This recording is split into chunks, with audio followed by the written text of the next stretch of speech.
Hi అండి, welcome to my channel. నేను మీ శ్రావణి. అందరూ ఎలా ఉన్నారు? నేనైతే చాలా చాలా బాగున్నాను.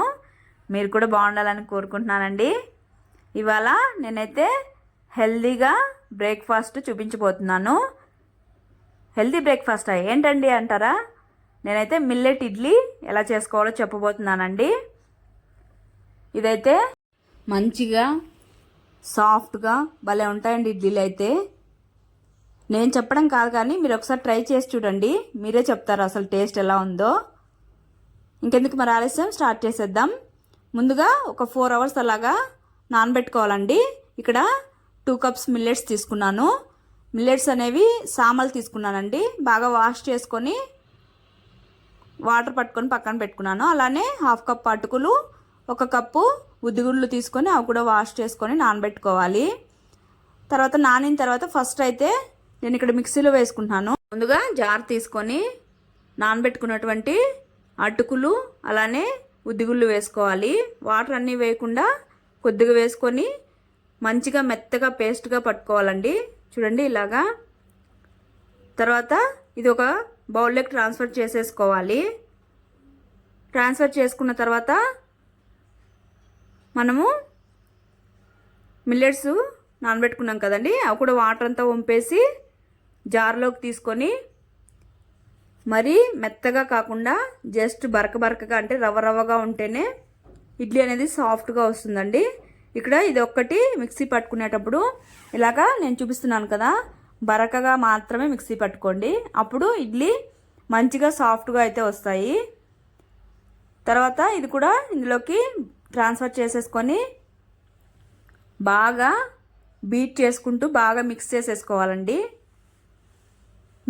మనం మిక్స్ చేసుకునే దాన్ని బట్టి ఇడ్లీ కూడా సాఫ్ట్గా ఉంటుందండి. ఇక్కడ బాగా ఇలా బీట్ చేసుకుంటూ మిక్స్ చేసుకోవడం వల్ల ఇడ్లీ అయితే మంచిగా దూదుల్లాగా భలే ఉంటాయండి. తర్వాత తీసి మూత పెట్టుకొని పక్కన పెట్టుకోవాలి. నేను ఇప్పుడు మార్నింగ్ బ్రేక్ఫాస్ట్ చేస్తున్నానండి. ఇది చూడండి ఎంత బాగా పొంగింది కదా పిండి అయితే. తర్వాత దీన్ని గరిటెతో ఒకసారి బాగా బీట్ చేసుకుంటూ మిక్స్ చేసేసుకోవాలి. మిక్స్ చేసేసుకున్న తర్వాత ఇందులోకి కొద్దిగా సోడా, కొద్దిగా సాల్ట్ వేసుకొని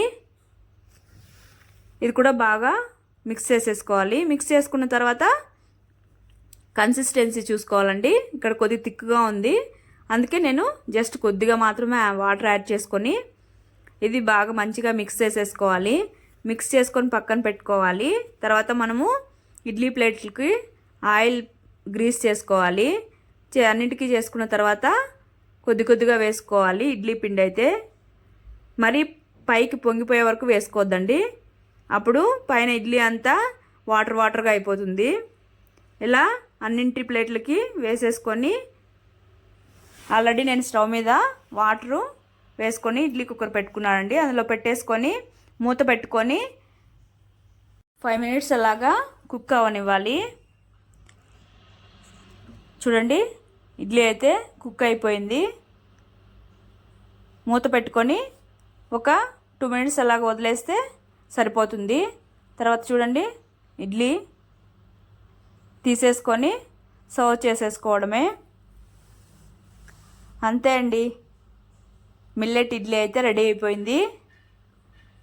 దీనికి కాంబినేషన్ అయితే టమోటో కారం అలానే పల్లీల చట్నీ అండి.